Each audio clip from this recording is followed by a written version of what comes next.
Welcome to another edition of the Basketball Teacher Podcast.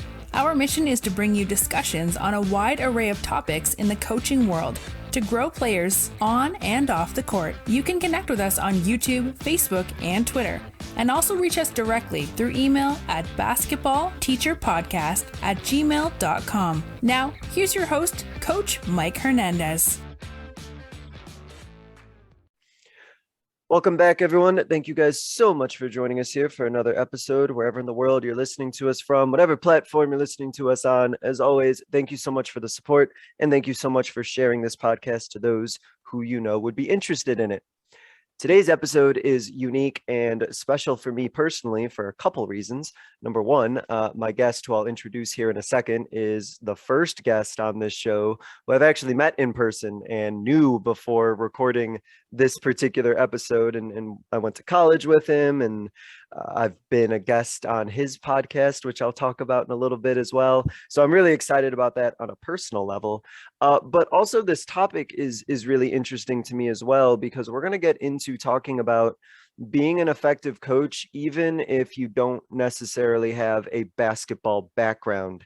And I know that a lot of you listening are all in on the game of basketball. You probably played it. I know I've talked to some of you who've coached and played at even a collegiate level, and basketball is like everything. And that's awesome.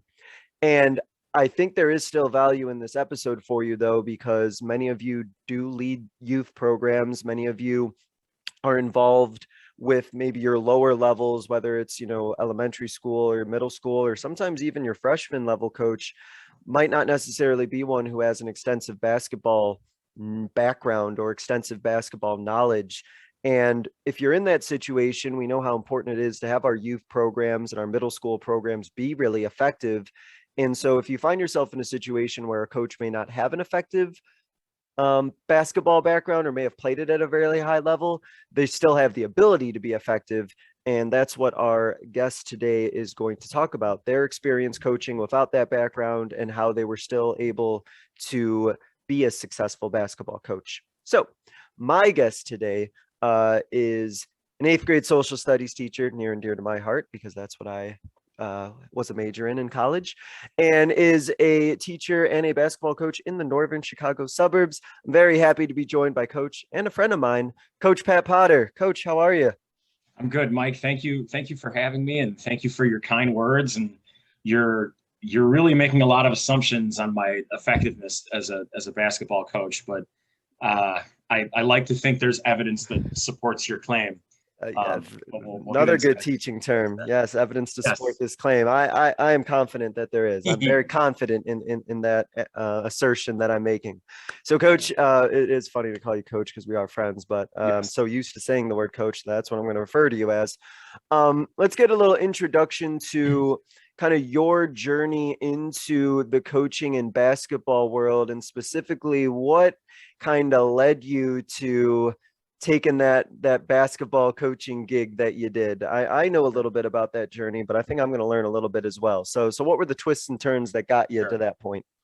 Well, like you said, I'll focus mostly on the actual professional part of it. But like you said, I don't have a, particularly significant background in basketball. I played YMCA ball as a kid, probably up until once it got to 6th grade, and it was like, oh, you really need to put time into this, and it's not just going to be everyone's going to play all the time. That was what kind of when I started focusing on other things, and by other things I mean having bad grades in school, but that's a whole different podcast. So as a professional, right after I graduated from Illinois State, I worked as a paraprofessional at Maine West High School, where I went to high school.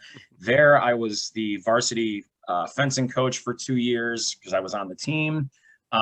I'm not, I was someone who had fenced and was like, hey, you could fence this, somewhat novelty sport.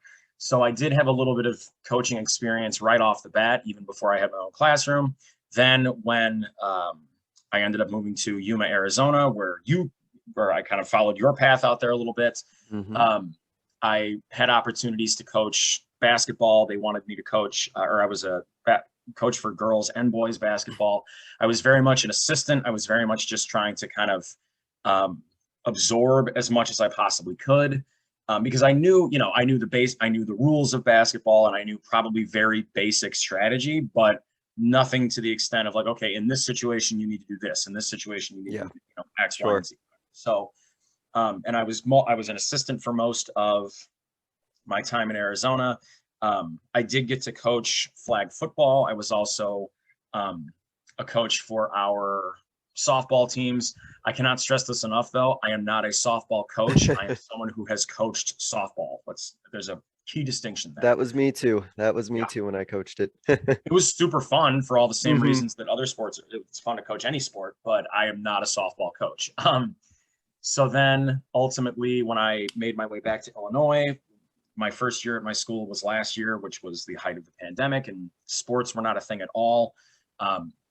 And I mentioned that in my interviews, and I put that on my resume that I have coached a bunch of, I consider girls and boys basketball to be two different sports, not just because they're tactically different, but, the skill levels might be a little bit different. It's not, it's not quite as fast of a game, which is not a detriment at all, or that's not meant to be a knock at all. And I actually prefer coaching girls basketball to boys basketball. But I've also been an assistant for marching bands and all that sort of thing. So I have experience with several different activities and sports. This year, fortunately, they decided to, the administration in our athletic department, they knew I was interested in coaching, and they had an opening for our 8th grade team, and they just kind of plugged me in there. And now here I am. It's my first time being a head coach for basketball specifically. So there have been lots of ups and downs, but in general, the team, I'm very proud of my team so far. Or I have been proud of my team from day one. And I have some experienced players and a lot of players that have never played organized basketball before. And oh, really? Huh. You can definitely tell, but at the same time, like, I don't want, we'll get into growth mindset and some Coach John Woodenisms and everything. There you go. Like that. But later, I've from the very beginning, not because they're not very experienced, but also especially because they are.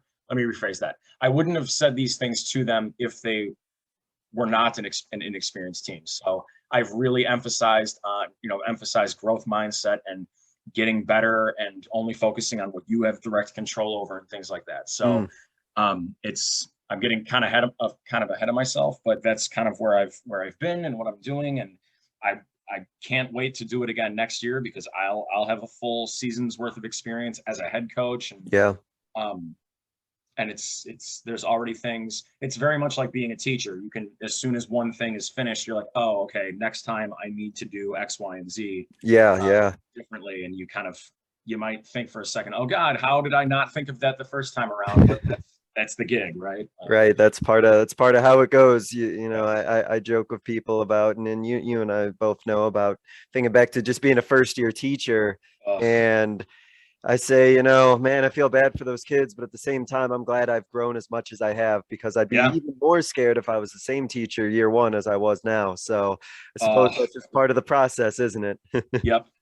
So something I know about you personally is in college at ISU is your experience with marching band, and I have a very, very limited understanding of what goes into being a part of a marching band at a collegiate level, but I do know that there is a high level of coordination, a high level of teamwork, and a lot of things that directly translate into coachable skills and things that you would use as a coach. So I wanted to kind of tie that in together and ask you about your experience being in marching band, and how did all of the coordination and teamwork and planning that gets involved in being a part of something like that help shape you a little bit in terms of your coaching? Sure. This is a super thoughtful question. Like, I really, as soon as I saw that this was on the list of questions you sent me, I guess bristled, and not bristled, but I got excited thinking about it, because I'm a social studies teacher and I like to see the connections and think, hey, how did this thing influence this thing, and so on and so forth. So yeah, and even to go back further, I was involved in marching band all through high school as well. Yeah. So I have eight seasons of it, of experience with it. And I was just last night, I was hanging out with friends of mine that I'm friends with because of college marching band. But on a more like superficial level, My freshman year of high school, I had, I was not sure if I wanted to continue with marching band because I didn't like music in general. I didn't really enjoy it. I had no concept of growth mindset and that sort of thing. So, but I remember very vividly, like what my section leader told me something to the effect as we're about to take the field, as it were, before our first pregame show. She turned, I was standing directly behind her in line, and she turned and looked at me and she goes, "Hey, how you feeling? How's everything?" I'm like, I'm feel pretty good. I'm a little nervous. And she goes, "Don't worry about it. You picked it up really fast." And I was the only freshman that year in the section. And I just remember that's the first time I remember like a peer, even though she was an upperclassman, like a peer telling me, like, "Hey, you're doing fine. Like you're going to be okay. We've seen, I've been around you long enough to know like you are going to be competent in this." Now, she may very well have just been saying like, "Oh, this kid's probably nervous. Tell him he's going to do okay. And if he falls on his face, he falls on his face." But that kind of reframed how I was thinking about it. I was like, "Oh, I can do this." So that now as a coach, like I probably praise kids. Some might say I praise kids too much when they do things well. But I think with kids that maybe are struggling with their confidence, or maybe they don't have a ton of experience in the sport, that is going to make I'd like to think that's going to make a big difference. Now, specifically with regard to like, how does from an organizational standpoint, one influence the other? I think one of the things that maybe it's subconscious, maybe not, in a marching band, in high school, our band was probably 120 to 150 people. At ISU, it was between like 200, if you also include the color guard and the dancers, it was probably like a 350 person organization. First and foremost, you have to have a plan. Like you need to be regimented. You need to know exactly what you're going to do once, like long before practice has started or rehearsal has started. You need to know, and it's not going to be everyone working together at the same time all the time. That's just not feasible because different sections have different needs that they have to focus on. There are, different portions of the music and the drill being the actual like movements and everything that have to be focused on. Some groups are going to have a better understanding of it than others just through natural progression. So I think first it's that idea of being organized and having solid leadership in place as well. Now, I'm the only coach for my team, but I also have some, in particular, 3 or 4 students that are just excellent leaders. Like they would be good leaders in any situation. But really having a plan, like I've got a long running Google documents of different practices that I've wanted to use. And in there, I've got links to drills that I want to do and diagrams of offense and defense and things that I want to do, so that I have a reference as well. Sure. And then from an engagement perspective, for lack of a better term, it's getting everyone on the same page in terms of understanding that everyone on the field, and if we're sticking with marching band, everyone on the field is going to contribute to the success or lack of success of this organization. Yeah. And within a certain song, you have different woodwind instrument. You've got, you say down the score, you've got flute through to low brass. So in between there, flute, clarinet, the saxophones, mellophone, trumpet, trombone, euphonium, drumline, sousaphone, plus plus dancers and plus color guard, and different groups are featured in different ways throughout the entire process. So there might be a stretch of a piece where the trumpets are really heavily featured, and then they drop out of the melody, and then the melody or the featured piece will be the saxophones, and then it goes over to the sousaphones. So a lot of it is knowing how to coordinate that and knowing how to get everyone, like I said, get everyone on the same page, that everyone has a job to do. Sometimes your job is to be featured. Sometimes your job is to be the kind of the focal point. Other times you are meant to support what's happening elsewhere. You're meant to be a counter melody, or you're meant to be a harmony, or you're meant to be providing rhythm, or just a lower or higher voice to whatever is happening. So obviously it's going to be different going from a 250 person marching band to a 9-person basketball team. But there are, this, as you're drawing up a play or you're running through your offense, your front court players might not be as actively involved in scoring as your backcourt players on a specific look. Like you want to get you can't have every play drawn up for your starting four to shoot from 10 feet, because then, well, A, that's boring. And B, most importantly, the opposing defense is going to key in on that. Like, oh, that's the only player who scores. Let's just double team them. And then the other players are not going to be confident. So getting everyone to understand that everything that you do or don't do contributes to the final product of this team. And you can see that with, kids that maybe don't play a ton in games, but your contributions in practice get yourself and everyone else ready for the game itself. Sure. Like if you were not Absolutely. at practice, if you were not putting that time in, other players, A, you would not be getting better, which is probably the most important thing. And B, your teammates would not be getting any better because they're not getting the reps that they need. And you're not getting the reps that you need. And as a team, we're not getting the reps that we need. So I think that's when I think of the connections and I think of how the two kind of influence each other, that's really what comes to mind.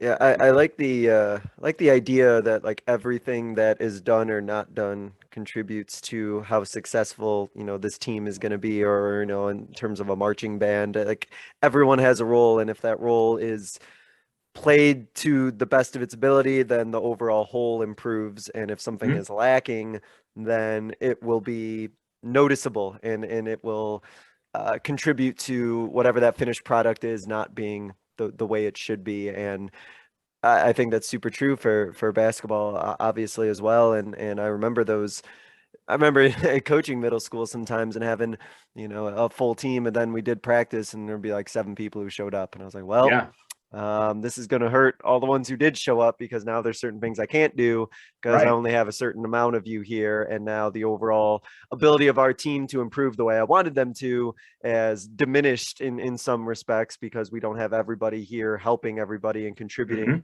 to the overall picture, which, yeah, I mean, that makes a lot of sense. And I was visualizing as you were talking about some of the different marching band instructions that you were saying, and it overwhelmed me. And so I'm glad I can only focus on basketball and 12 to 15 people at a time. Yeah. And one final point, it's kind of just occurring to me now, but it's the kind of thing where, in coaching, and I think with teaching too, I'm a big subscriber of, there are no little things. And this is it. To go back to our earliest years in education, the classic Fred Jonesism: what you permit is what you promote. If you have, and that applies in classes, and it applies in marching band and in basketball. When marching bands wear uniforms, and when you're in step, that means you're in rhythm with the music, and everyone's left foot should be moving at the same time, and everybody's right foot should be moving at the same time. And when someone isn't, and you can bet that we film marching bands film performances. It's just like any other athletic adjacent event, sport or activity. You can tell when someone is not in step, even if you're 100 feet up or 150 feet away in the press box. You can tell very easily when someone is not in step. Probably even more so when we're all wearing uniforms in performances. So there's no hiding, and everyone needs to be accountable. Everyone needs to know what they need to do, when they need to do it, and the extent to which they need to do it. Now, that's the responsibility of the leadership of the program or of the team. That's coaches and staff and directors. We need to get them in that situation where they feel comfortable doing those things. So it's very much hey, you're like the performance or the game is going to reveal everything, good and bad, good and not so good, I should say. But so let's make sure we've done everything we need to do to be prepared. And, when we're looking back on, when we're reviewing and we're reflecting on what went well and what didn't go so well, it's mostly a matter of, I guess, technical things that we can do better, as opposed to fundamental issues with what it is. Like, say, for example, Mike, you're a trumpet player and you were supposed to march over 16 beats. You were supposed to march and end up just on a hash mark, which is in football, we use hashes in marching band as landmarks. Like when one of the best places to be is on a hash mark on a yard line, because you know exactly where you need to be, as opposed to 2 steps off, 4 steps back. Okay, yeah. So if you're supposed to get there in 16 beats, like on the last beat, that's when you're supposed to hit your spot, but you get there 12 beats early, like your steps were too big, and then you're hanging out and you're the only person in your line or whatever it is that's happening that's stationary while everyone else is moving. That's like okay, well, let's get the timing down, as opposed to, oh, when it came time to move, Mike turned 90 degrees back, or 180 degrees back towards the back sideline, and just started marching. Like, okay, there's something deeper going on there. We need to fix that. So same thing in basketball, where if a cut is mistimed a little bit, that's something that we can fix in practice. Whereas a player is consistently shutting down and freezing and not knowing what to do with the ball, that's something a little bit deeper. So yeah, like different levels of misunderstanding or not being able to right. If it's like an execution thing versus just like a fundamental lack of understanding of what we're supposed to be doing in that particular moment. Right. It's good diagnostic tool. Absolutely. Awesome. So good teacher term. Yeah. Thank you. What was, as you started coaching basketball, and I know that when you started in Arizona, you I believe you worked in kind of like an assistant capacity first before your current role that you're in right now. But talk a little bit about the learning curve that you experienced kind of as you began your basketball coaching career. What were some things that like you had to like learn right away or pick up right away or just get up to speed with right away? And how did you kind of handle all of the potentially new like basketball type terminology or just all the stuff that goes into being a basketball coach? What was that learning curve, and how did that experience go for you? I think I know this is significant because it's something I still try to do now. I try to make the practices and the drills and even the way that we implement our, some of the more complex things where you're installing an offense, you're understanding defensive rotations or whatever it is you're doing.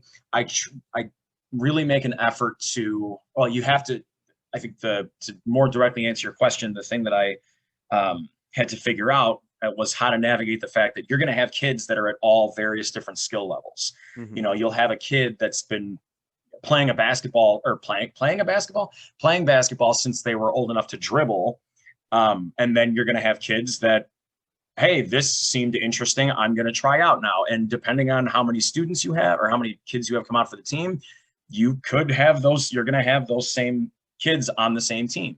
So I think the thing that I tried to do the most first was be in a situation or get into a situation where I can be engaging the kids regardless of their skill level to the extent that they feel as though they're getting better. Like, it's one thing I'm almost more comfortable with a team. Let's say I have 10 kids that have never played versus 10 kids that have been playing forever. I think I'd actually almost rather have the team of kids that have never played before, because I know they're at square zero. Like, this is how you dribble, this is how you rebound, this is how you shoot, versus you have kids that are more experienced. They're going to have received information from other coaches who are also skilled, like they're experienced too. So it's just that idea of engaging the kids and understanding that I have to know my stuff well enough where I can apply or have it, be accessible to as many different kids of different skill levels. Then I think the learning curve for me has mostly come from like in-game situations. Like the very first time, even though I was an assistant, there were times like the head coach couldn't be there or something, and I would be coaching in a game, and that got to be a little overwhelming sometimes. We're like, oh crap, I have to balance substitutions. I have to balance, when can I call? I'll never forget, at a preseason tournament, I went to call a timeout after my team scored and the opposing team was taking the ball or was rebounding the ball. I'm cringing thinking about it right now. And it was a preseason tournament, and the referee called timeout and goes, okay. And then the opposing coach lost his mind. Like, he can't call a timeout. And I was like, hey man, you're absolutely right. I can't. I'm looking back on it now, I was like, oh, you idiot. So you can bet that I have not done that this year. So I think, the next biggest thing on the with regard to learning curve is just knowing how to balance the speed of the game and what, when to make substitutions and when are your players tired or when do they need a timeout. I know I've gotten better at that now because even just from the very first game of the season to the one we just played, I feel so much more in control of the speed, not so much the speed of the game, but I feel more in control of myself. I feel like my players are more in control. And I still have leagues to go before I'm like, mastering, okay, in 2 minutes, I need to make a substitution. I'm still figuring it out, but I feel much more confident in that. So balancing the speed and knowing how to make it accessible really were the things that were probably the most challenging, but I think are like fundamentally super important. I mean, I've been coaching for about 10 years now, coaching basketball, and the speed of the game and how quickly things go by in terms of making in-game adjustments, or like you said, Mhm. substitutions, or just noticing things that are on the court and noticing all of these other things that are going on. It's still a lot for me at Mhm. my point in my coaching career. I'm trying to imagine, you know, what it would be like, that first game, trying to think about what that was like, having to try to manage all of that. And it feels like it's like think of like classroom management. We imagine like our Yep. classroom the way that it is with, everything is orderly and as best we can. And we have procedures and routines and we follow all those. And then all of a sudden, like we're on a basketball court, it's like, wait a minute, this is just like chaos out here, trying to Mhm. manage everything that's going on. And so, you feel though that as the game now for this year, as it, I guess to use a good coaching term, do you feel like it has kind of like slowed down for you then a little bit, or are you able to kind of catch your breath a little bit more? Definitely. Like I still have, starting the beginning of next year, I'll be more comfortable with it than I am right now. And I am by no means a master of making adjustments just yet. And I think that's something that's going to come with repetition, with reps and experience with me. You mentioned making adjustments and, switching defensive assignments or changing how we're going to run our offense. Like that's something that I still have, that's something that I still have to get better at.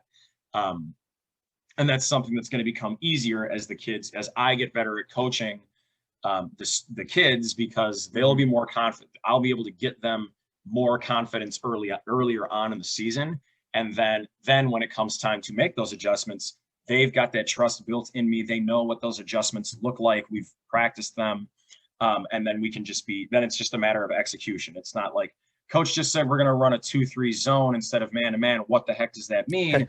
Versus, okay, we're going to run a 2-3 zone. How much space do I want to give my defender once they have the ball?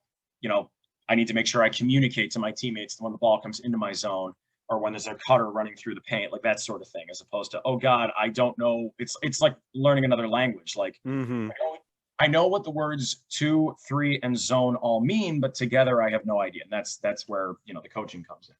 Yeah, absolutely. I've been that way too, and that actually goes with the next question that I have here. Speaking of terminology, and you and I just talked about this a little bit earlier about how, in addition to coaching basketball, coached other sports as well. And I coach softball. You coach softball. I've coached volleyball Mhm. before, and I remember when I was first coaching those sports that I wanted to maximize my ability to coach that because I just didn't have the knowledge for it, and so I needed Sure. to have those bang for your buck type things, activities or drills or whatever it was to really maximize and overcome, maybe my lack of foundational knowledge. So I was curious for you, since again, you don't have an extensive basketball background, what did you find kind of gave you the most, bang for your buck coaching wise? What kind of coaching practices did you implement that kind of led to the best results for your team?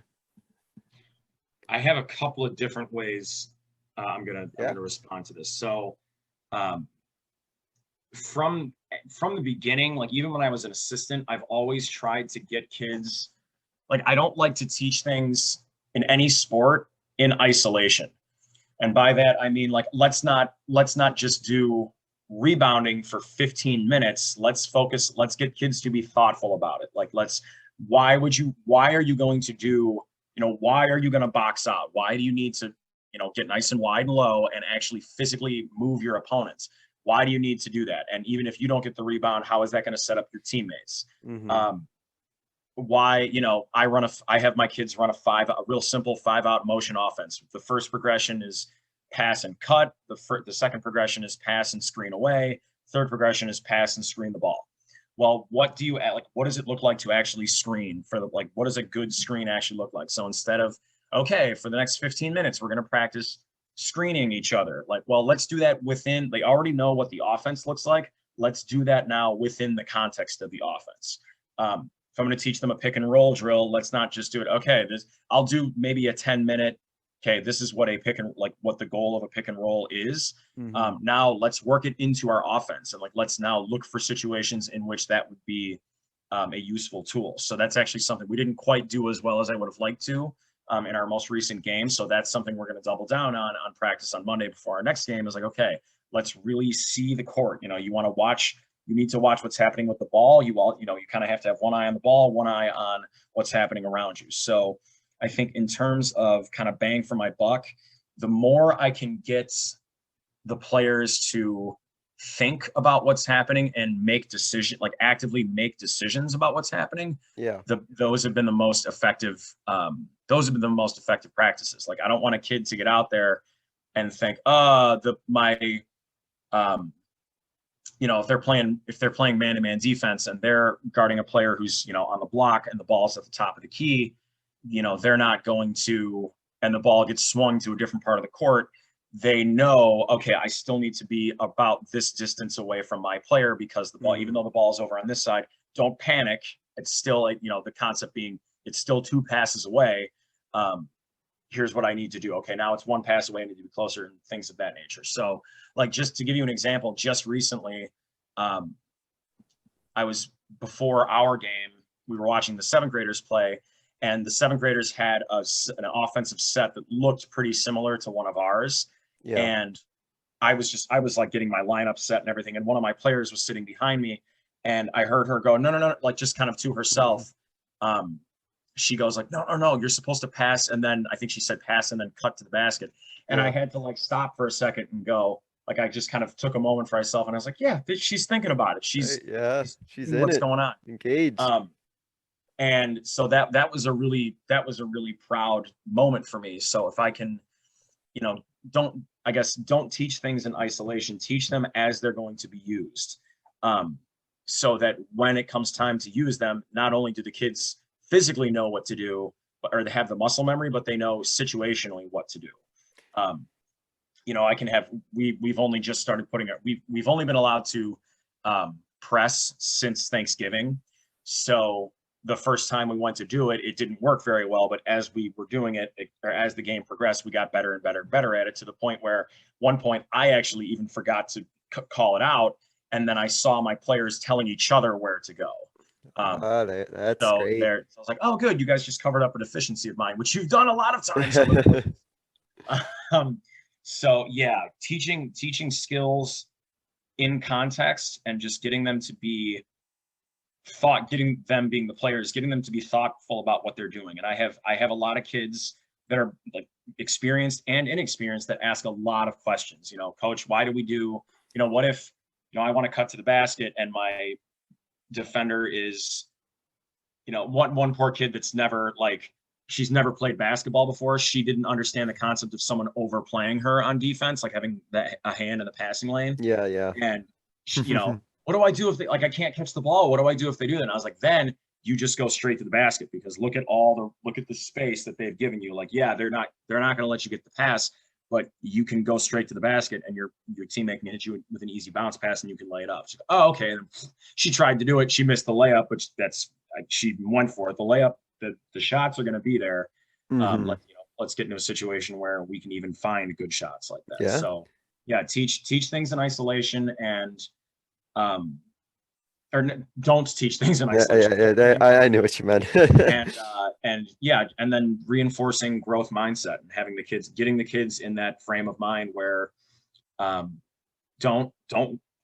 you want to be competitive. Of course, we all want to win. We want to be competitive, and we're all, you wouldn't be competitive, or you wouldn't be on the team if you weren't a competitive person, but you don't have any control over certain things. There's only so much that you as a person and a member of this team have direct control over. I'll kind of talk about that a little bit later, but Yeah, those are the big ones there. Skills in context and thoughtfulness. I really like the skills in context that they're used. There's a couple like mottos that come to mind. I guess the more you coach, the more cliches just end up filling your brain all Yep. the time. So Yep. the idea is in basketball, especially for me, has always been, don't teach them plays, like teach them how to play so that they can Yes. adjust to every situation, Yep. which sounds like you're in that situation. And I always joked that it would be kind of silly if my players knew that 2 + 2 = 4 but couldn't answer 1 + 3 if all they knew was very Yeah. specific things, and couldn't adapt to other situations, even small adjustments or tweaks here and there. And just to tie this back into education, because I know how passionate of an educator you are, and you're a social studies teacher as well, that you don't just teach facts or things or events or drill and kill with rote memorization, but overall concepts and how things apply in bigger pictures. It's like being an effective teacher. Those same things that I know you value as an educator are translating into how it is that you coach as well, it seems. Yeah, absolutely. I mean, yeah, absolutely. Like I tell my kids all the time in a social studies class, guys, the only time I'm ever going to quiz you, or the only time like dates are going to come up on a social studies assessment, is for context, or in class really rather, is for context purposes.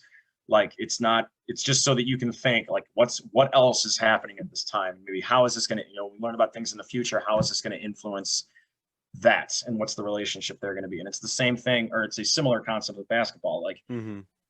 Like if I want a kid to pass the ball and then cut, well, why do we do that? Well, because the ball's just been swung, and now you are going to take advantage of the rotation that the defense is likely going to do, because they're playing, especially if they're playing man to man, their defensive players are going to rotate. So, well, what are the other ways that you can make the defense react to you, and what are some other ways that you can make yourself get open and make yourself a target for your teammates and help score or help rebound? So um, I use the phrase "when in doubt" a lot in my practices. If the situation that we're practicing right now does not actually materialize, which it's probably not going to, because everything goes side. Everyone has a plan until they get punched in the face. Well, all right, you just got punched in the face. What do? Well, still go to an open spot, still go to the basket aggressively.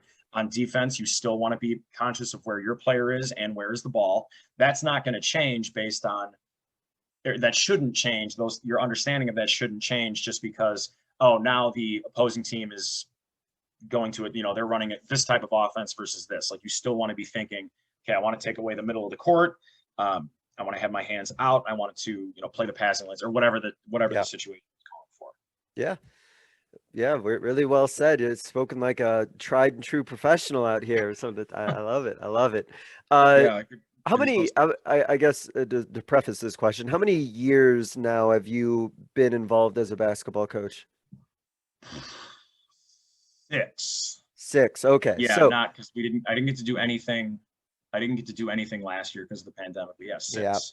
So in those 6 years of coaching, how do you feel your coaching style has changed over the years? And as your knowledge of the game has improved, how has that sort of changed the way that you've coached as you've started to accumulate more knowledge about coaching and the game of basketball itself? I think to kind of address your first part of the question there about my own coaching style, my coaching style has really just solidified, or it's just materialized at all, because as an assistant, I would always try to, because it's my 6th year coaching, but it's my first year as like an actual head coach with my own team, and I don't have any assistants either, so it's literally just me. Your show, yeah.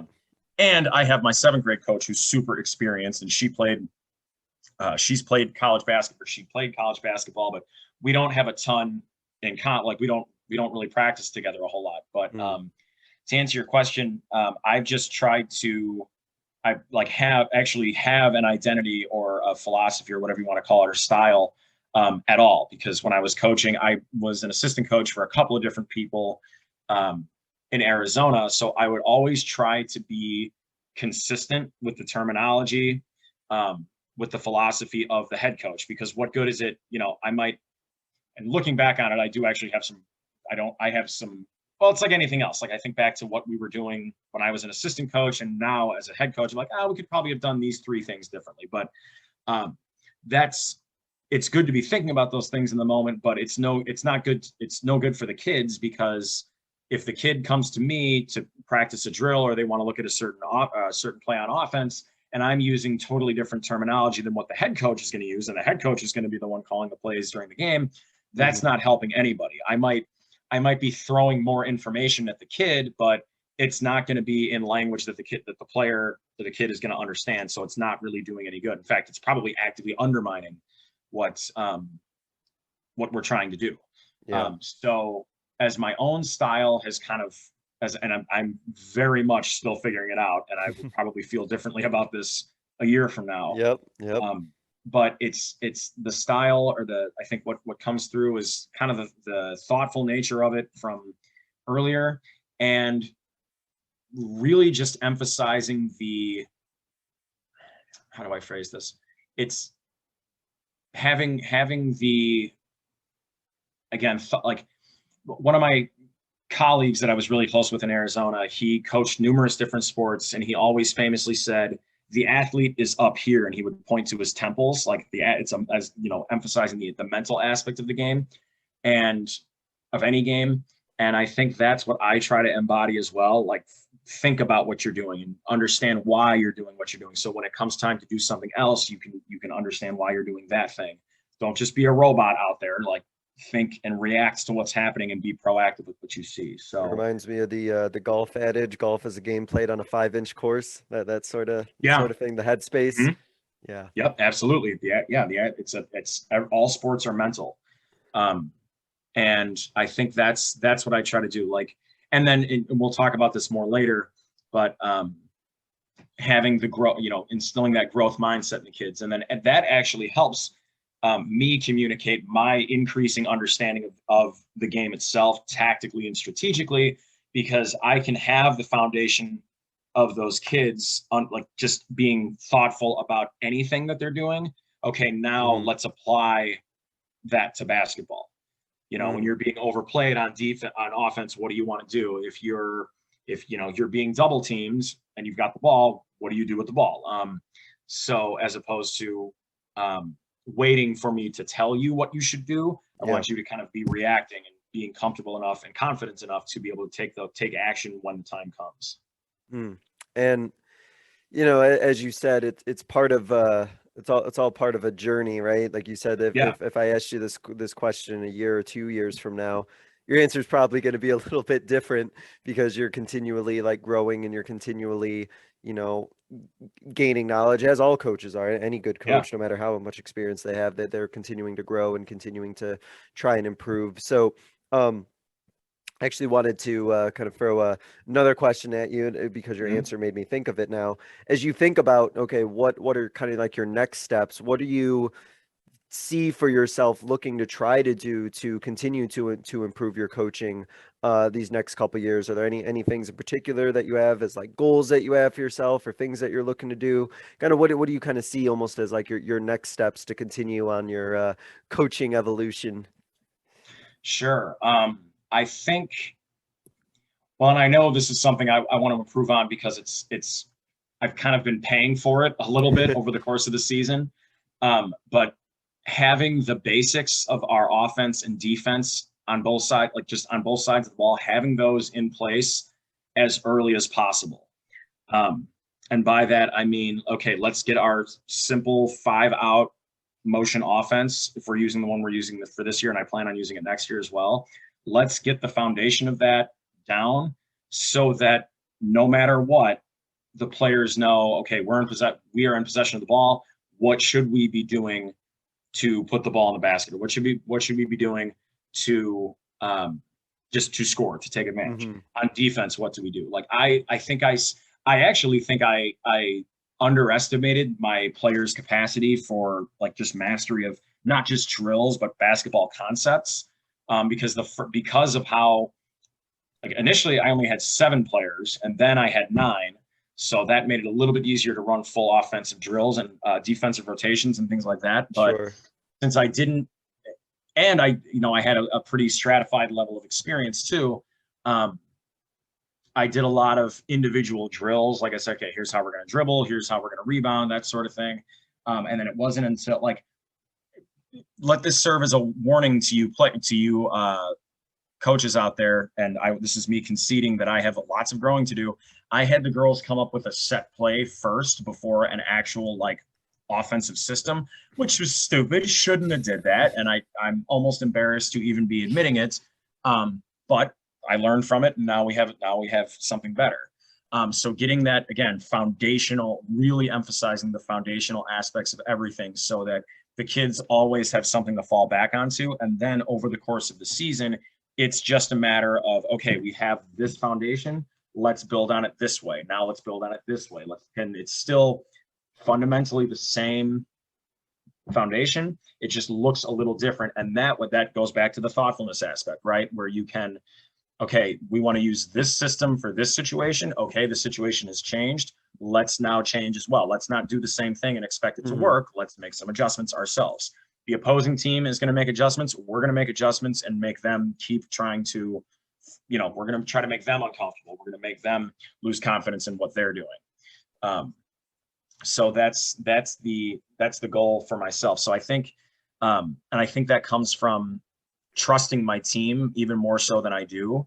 And just giving them, and it's not even to say that like, well, I ever had a thought process like, oh, these girls stink, they're not going to be able to do, like, it was never that. It was just, and it shouldn't ever be that either. Let this be a warning to you coaches as well. Like, you should never, ever, if you don't think that your players can pick up what you're going to put down, well, you shouldn't be a coach. Like, you need to examine yourself. But it's a matter of, I didn't want to overwhelm them. And I think they were probably more ready for what I wanted to get, like what I wanted to do for them earlier than I thought they were. So I guess that would be the way I would focus on that, is like, assume that they're more capable and more, I guess, just more ready than they might actually be. I think it's better to overestimate their readiness than underestimate, because you can always go back and work on things, as opposed to, it's the third day of practice and we're still focusing on really simple fundamentals. Like, well, we only have so much time. Let's start applying those things. And that's where that's where I really started focusing on that teaching things in context idea as well. That's when I think of next season, or even the rest of this season, that's the thing that I'm most excited about, where I'm like, okay, I know what that looks like and how to do that somewhat well now. Now I can really apply it.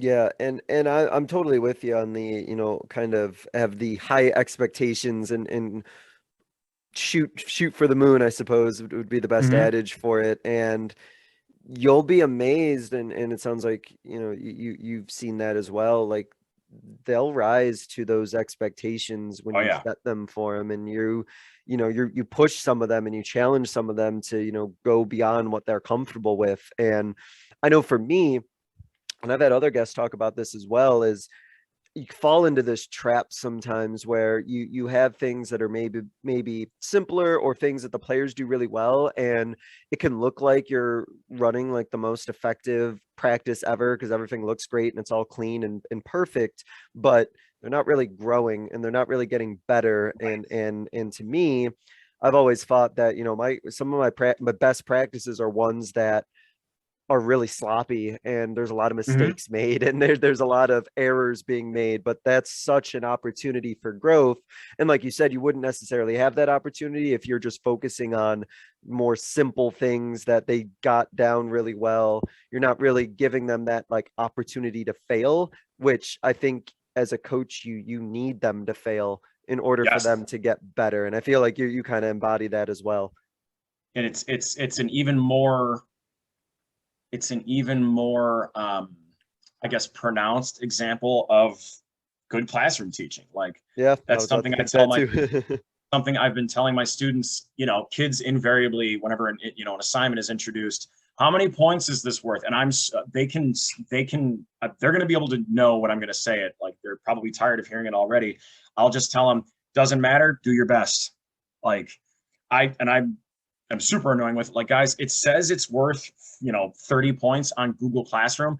I can make it worth 30,000 points, or I can make it worth 3 points. That's not the point. The point is that you think about what you're doing, you do your best, and you apply the skills that we have and the knowledge that we've been building on over the course of, a week, 2 weeks, however long the unit has been. So it's just in sports in general is just a more pronounced, or I guess immediate version of that. Like, no, you didn't know how to deal with a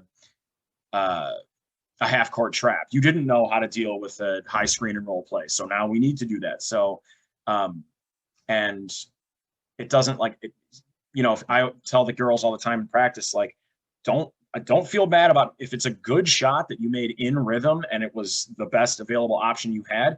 I'm not going to be mad if it misses. Like, what's the adage? Like, it's not just a good shot just because it went in, and it's not just a bad shot because it missed. Like, that's not a bad shot, a made shot, or they can both. Those two things can be true. Yeah. So, a good look at the basket doesn't always go in. That's just the way of the game. That's life, dude. Like, that's just the way it is. Right. The whole adage in like baseball, right? Like a 300 hitter is still like a really good hitter. And, Yeah. like things like that happen. And it is what it is. And yeah. And I'm the same way. Like, there are good looks and good opportunities where if we don't, score on them, like, well, at least the 95% of what we did up to that point was good. We just didn't do the part where we actually put it in the basket. But Right. it is what it is. There's still that 95% of, whether it was a cut or a look or the way we moved on the ball. We did all that well. Now, okay, let's and we just got to get the ball in the basket, and but everything else was okay. So yeah, you wouldn't have even been in position to put the ball up if you didn't do the other things right. Yes. Right? Yes. 100%. I had a kid who's she's not very experienced, but she really has a degree of toughness to her. And she's one of my taller, she's really lanky, like she's got super long arms. And this poor kid, we were doing just a real simple 3-on-3 rebounding drill. And she went to jump for the rebound, but she's kind of raw. So she mistimed her jump and didn't quite grasp for the ball at the right time. And the ball went right through her hands and hit her square in the face. And I was like, oh no, is she going to be upset? And she's laughing. And then I made sure to tell her, like, now, that only happened because you were exactly in position to grab the rebound. All you got to do is, you'll get the timing better, but you boxed out well, you jumped, and you were there. It just, like you said, that last 5%, it just slipped through your hands and hit you in the face. And you're gonna get hit in the face with a basketball if you play basketball. It's just the thing that's gonna happen. It is what it is. It's it's like getting hit with baseball or softball or some of these other things. You're just part of what you sign up for. Yeah, I agree. So many of our listeners are those who have a lot of basketball experience, a lot of coaching experience, but they may have people on their staff, or they may have people in their youth programs who don't have a lot of basketball knowledge, don't have that extensive background. And there's potentially people listening who know people who are interested in getting into coaching, who don't necessarily have like a strong basketball background, but are still passionate about coaching, and basketball might be the thing that they get into the door with. So I wanted to ask you about advice that you would give to a coach who's going to be coaching, really any sport. You can make it basketball specific, or just coaching a sport in general that they aren't completely familiar with. What advice would you give to a coach who's going to be stepping into that sort of situation? I think from the get-go, accept and allow yourself to be someone that, you don't try to hide that. I don't know if I would broadcast that information to everybody. Like, I've never played basketball before, but or whatever the sport is, but just for yourself, accept, like, hey, you know a lot of you actually don't know what you don't know, probably, but accept and understand that you aren't going to know everything. But at the same time, Phil Jackson doesn't know everything. Billy Donovan doesn't know everything. They had to start somewhere too. So accept that about yourself. And now we have, Mike, I'll tell you right now, there are things in basketball that I knew existed before this season, and I would know it if I saw it. But knowing how to coach it and communicate it, I would have been like, in September of this year, I would have been like, oh, shoot, I don't know. But there are so many resources out there. Like there are countless YouTube channels, podcast channels like this one, that are available to you, and just as much exposure as you can get to the game. I'm talking about when you're like, if you're totally new, if you've never played organized basketball, you've never coached it before, just getting exposed to it is how is kind of be your point of entry. I think on a more immediate level, or in a more immediate aspect, talk to the other coaches at your school. If you're a teacher, talk to your athletic director, read through your handbook, and focus on what really is being emphasized. Like I tell my team, or I have told my team a few times, like, guys, we've only won one game so far this year. We've been in almost every game except for one. And I've told my players, like, guys, the word win does not show up anywhere in our school athletic handbook. The word championship does not show up anywhere in that handbook, unless it mentions like dates of championship round to be determined. That's it. That's a logistical thing.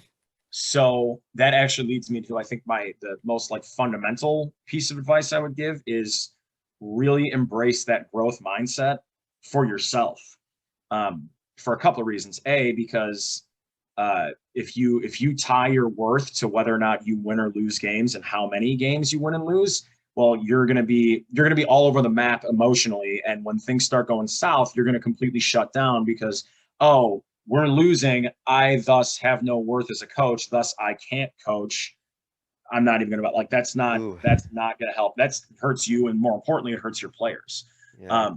And then embracing that growth mindset is gonna help you, because then you're gonna be an example subconsciously and consciously for your players. Because I think that's probably the greatest strength that my players have. And I think a lot of it's just a testament to like who they are as people. They get that we're much better. Like I've told them a few times, like the version of you guys that just played right now beats the brakes off the you guys from the previous game. And that one beats the one from the previous game, because, we don't have any control over what the opposing team, like characteristics of the opposing team. We don't control how experienced they are. We don't control their school size, where they might even have 3 times as many people, like actual students from which they can choose. We don't control how much they play together outside of school. Like, we don't have any control over that stuff. We're going to do what we do, and we're going to leave it all. There's another coaching ism. Leave it all on the court. And there it is. Yeah, it's going to be the way that it's going to be. I'm never going to be mad at you guys for losing, ever. The only thing I would get frustrated with is if I feel like you guys, didn't give yourself and your teammates your best effort, or you were, making really simple, sloppy mistakes that I know you're better. And even then, I'm not going to get mad, because that's a 30-year-old dude yelling at a 13-year-old girl is not a good look in general. And it's especially not a good look at a middle school basketball game. So, and I never even actually feel that way. Like that's, yeah. At one point, I had one kid in our last game. She accidentally went out onto the court almost to start the second half as a 6th player. And I had to call, it was loud, and I had to call her name really loud to get her to come back. And she was like, oh, I was like, I'm not mad. I just really need you to get off the court. It's fine. Don't worry. I didn't communicate clearly enough. But, and yeah, and I would say whatever you have to do, especially if you are not experienced, you really need to get the players to trust you. And that's foundational of any good teacher or coach. And I think the way that, at least in my experience, the way that I like to think I've earned the trust of my players is emphasizing that growth mindset. Like, the last thing you would ever want is for a kid or a player or players to think that their value to you, as their coach, and just as an adult who cares about them, is determined based on whether or not they lose games, or win or lose games. Yeah. Like, oh, coach doesn't want to talk to me today because we lost. Yes. Like I teach all of my players. Like, I am the 8th grade social studies teacher at my school. So I have all 9 of my players in class every day. And I generally I'd like to think I'm consistent, whether we won or lost the night before. I treat them the same way as I normally would, because that's, how horrible would that be? Like, oh, coach is going to be mean, is going to be impatient with me because we lost last night. Like, that's not, it gets thrown around a lot, but that seems very toxic to me. Yes. And then one more final point, and I'm being super long-winded, but oh no, it's great. Be something that I've really internalized, and I was just talking about this last night with my friends, try to figure out, what as a coach, almost everyone is going to have some exposure to organized sports as a kid. Whether or not you become a, 3-sport varsity athlete or you don't, that comes later, but almost everyone is exposed to sports in some way. I've tried to think, okay, what did I not have? Why did I not really enjoy playing basketball later on, after like 5th grade? So what did I not have? Well, I didn't, and this is not meant to be a slight against any coach that I had, because it's a totally different, like, cultural, well, this term is redundant, but cultural zeitgeist in which we live. Like, I'd never heard the phrase growth mindset actually verbalized until a few years ago. Like, I don't know about you, but Yeah. that wasn't a thing that my coaches were talking, even the good ones, like, they weren't talking about that. And so being kind of what I didn't have, and I think, okay, because I clearly enjoy sports. Like, I'm not a very good athlete, but I enjoy sports. I'm going to go, after I'm finished with this, I'm going to go to my parents' house and watch the Bears play football poorly. I like sports, and I would have, I probably, in a different universe, I probably would have enjoyed basketball. Still found a way to jack up my knee really badly, but that's a different story. So, what did I not have in my critical development as a person to get me involved in those things? Or maybe you could flip it. Like, take me, for example. What did I enjoy about music, and particularly marching band, enough to want to keep doing it? Well, first and foremost, I liked my teacher. I liked my director in both, like, at high school and college. Like, my high school director especially is now a friend of mine, and he's one of the reasons that I'm a teacher. So what did he do that made me enjoy that? Why did I keep coming back? Because by the same token that I was never going to be a professional athlete, I was never going to be a music major. Like, I was never going to be a French horn player professionally, but I still kept doing it because of how much fun it was and how much I got out of it. So, I don't care. Well, let me rephrase that. If I have a kid that goes on to become a WNBA player, awesome. But if I have a kid that just now has a better appreciation for sports and has more, or for athletics, particularly basketball, and most importantly, they just are more confident in themselves because they learned how to do something challenging, and maybe they weren't the best at it, but that's not the point. That's what I'm getting at. Like, I have one kid in particular that has never played before, and there was one practice where we were giving out jerseys, and I had a kid from a non-player kid show up, and I was like, well, you're here, organize these jerseys for me. And she did. She's a good kid. She was a super good kid. So that's nice. And I kind of, after we finished practice, we scrimmaged with the 7th graders, and I kind of looked at this kid and go, well, what do you think? She's like, what do you mean? I'm like, would you have wanted to try out? And she goes, oh, no way. I've never played basketball. And I looked over at this other kid who's on my team, and we'll call her Lisa.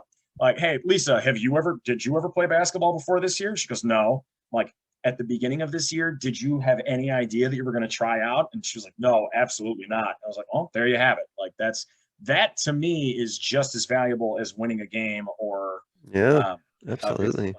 I got a kid to believe in themselves, or I helped a kid believe in themselves. I helped a kid, better understand something that they didn't have an understanding of before. So, and keep having fun. Like, it needs to be fun. Like, yes, I'm as competitive of a guy as you're ever going to meet. But it's got to be fun. My job is, like, I don't get paid based on whether or not we lose games. Like, I don't get paid to win a certain number of championships. I get paid to teach you guys how to better play basketball and how to be better people and more well-rounded individuals. Like, and if it's not fun, like, our season is quick, but I'm sure you've been there. When a game is not going the way you want it to go, or a practice is dragging, it is brutal. Yes. So it's got to be fun. You got to have fun with it. And the kids are having fun and they're getting something. It's not, oh, Mr. Potter or Coach Potter lets us goof around at practice and that's why it's fun. No, Coach Potter pushes us and we have fun by virtue of that. That's what we're going for. So have fun with it, and remember why you're there. You're there for the kids. You're not there to win hardware. All the wins and the accolades and everything, that stuff is going to be there. Like, I told 2 of my more experienced players, like, I've coached super experienced teams and not inexperienced teams. You go to Centennial Middle School in Yuma, Arizona. My name is one of many names on a bunch of different championship banners. And that's all great, but I wouldn't have kept doing it if I didn't enjoy it and I wasn't getting something out of it. So and I think the sooner you can get kids to understand that about you, the better off you're going to be, even if you're an experienced coach. Yeah, 100% agree. And I think just always remember like what you're doing it for, and the ability to work with younger people, and the ability to teach and work with them and see them grow and see them and improve.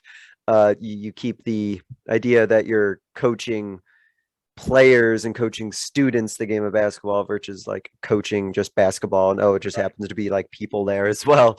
Think about the human side first. No, I like that a lot. I definitely had to keep that in mind when I was coaching sports that I certainly did not feel qualified for, but hopefully my players weren't too wise on that. Hopefully they didn't know too much that I didn't know as much as I probably should have. No, that's great. Awesome, Coach. To wrap up, there's a couple questions I ask every guest, so we'll go ahead and start with this first one. You gave a couple pretty cool nuggets throughout our conversation, so we'll see what other one you got for us. Thinking back on your coaching career, what is a coaching moment of yours that you think others listening would be able to learn from? Oh man, I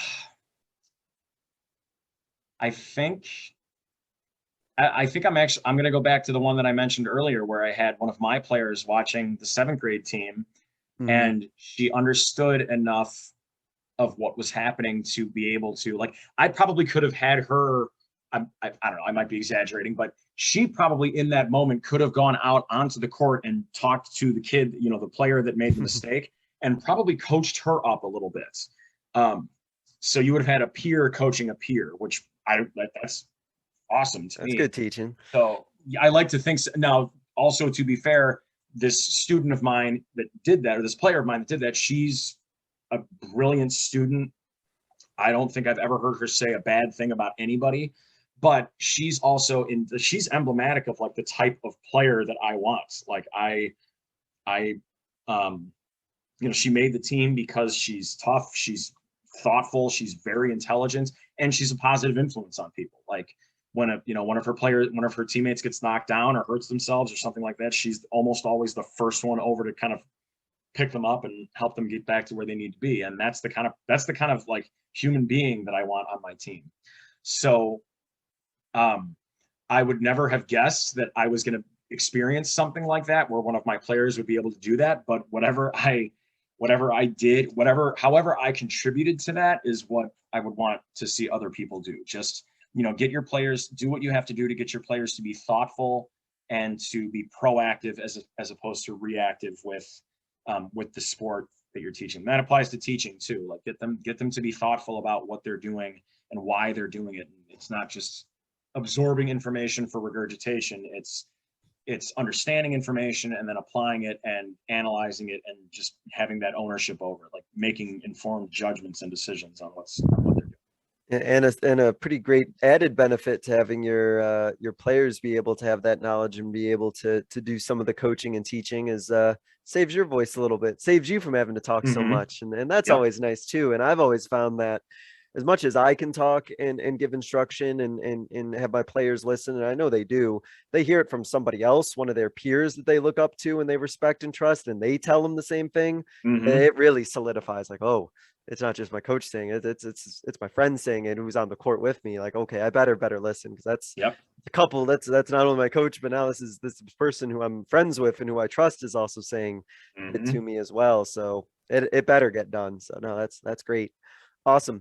To wrap up, Coach, I give every guest what I call 60-second soapbox, though that name is more just to put a title on it rather than me putting a timer on you, for you to get out your final idea, closing thought, just a kind of closing message that you want to leave the listeners with. So I'm going to go ahead and give you the floor, and I'm going to let you take it away from here. Cool. Well, I think it actually it ties into the point I brought up and the point you were really solidifying there, Mike, is I think the mark of a good leader, which a good coach should aspire to be a good leader, in addition to being a good teacher and a good tactician, whatever else we need to do, I think a good leader is someone who makes their subordinates or the people that they lead into good leaders themselves.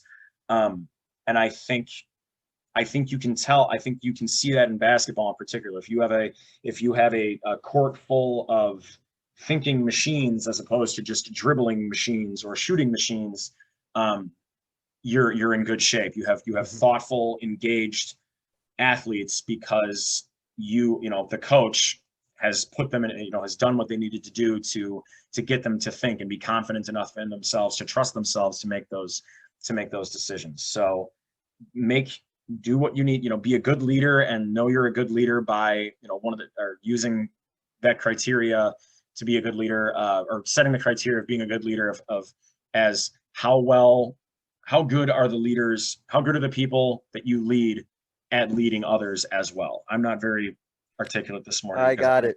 Yeah. No.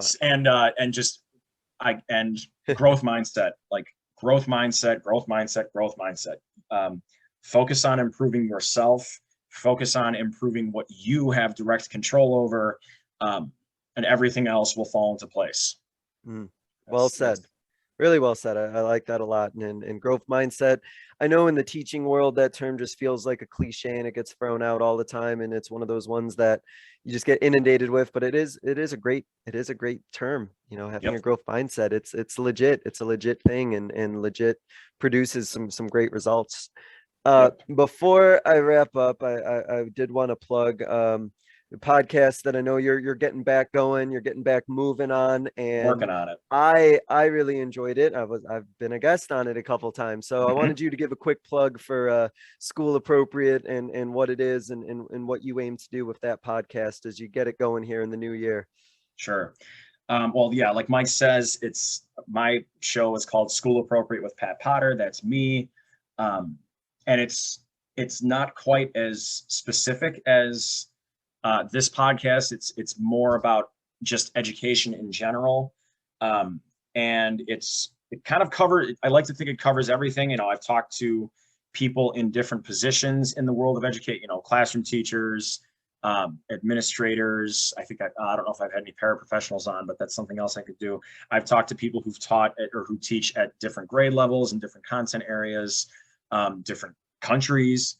And it's really just it's meant to be a place in which teachers can, share the successes and share very much kind of like what we were just doing today, like give voice to things that have helped the teachers in the moments and, kind of hopefully be something of a guiding factor for teachers that might be listening to it, or just people in general that might listen to it. I know a couple of my friends listen to it that are decidedly not teachers, and they still take things out of it, and that they can apply to their own lives and whatever they do. So, it's a place for teachers to, it's not very technical, and I don't think it has to be, because, I want to make it more accessible to people that are not just in the education world. I would like, if I can get someone that's not a teacher to think, I never would have known that about teachers if I hadn't heard these guys talking about it. That's super important to me. So, I have plans to bring it back for the first of the year. Grad school will be kind of winding down a little, or I'll be on a break then, and basketball season unfortunately will be over, so I'll have more time to dedicate to it. I'll probably stick to the 2 episodes a month format that I was doing, and Mike, we'll have to get you back on there at some point too. Yeah, no, it's great, and it's a really enjoyable listen. And if any of you listening want to hear about me talk about being a teacher on the teacher side of things, I really enjoyed my couple episodes that I was on there as well. So no, it's a great show, and I'll definitely be sure to link it here in our show description. Coach Potter, Pat, I mean, that sounds a lot more natural for me to say.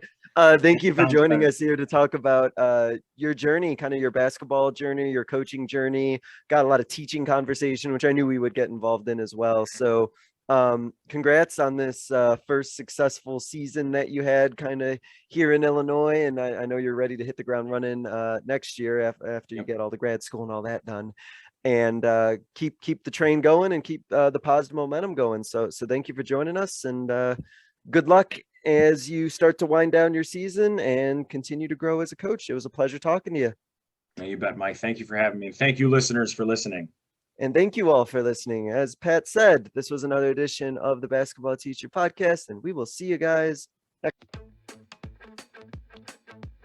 Thank you for listening to another edition of the Basketball Teacher Podcast. Make sure to connect with us on YouTube, Facebook, and Twitter, or reach us directly through email at basketballteacherpodcast@gmail.com. Take care, be safe, and we'll see you next time.